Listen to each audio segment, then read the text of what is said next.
Барлықтарыңызға сәлем, каналыма қош келдіңіздер. Бүгін өте әдемі баклажан қосылған капрези салатын дайындаймын. Дастарханымыздың көркін ашатын өте әдемі салат.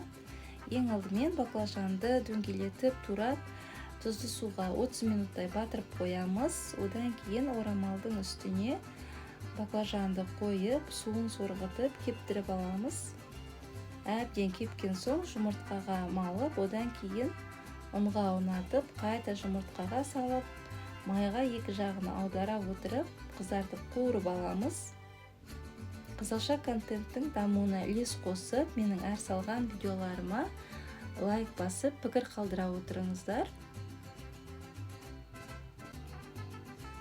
Барлық баклажанды осы ретпен қуырып аламыз.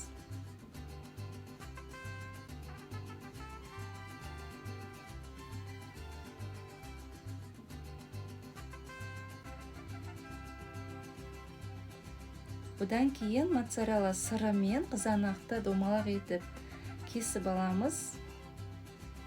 Әдемілік үшін салат жапырағын қостым. Салат жапырағының үстіне сырды, баклажанды, қызанақты кезекпен кезек қойып шығамыз. Үстіне аз ғана тұз сеуіп, салатқа арналған соус кремді құйып шығамыз.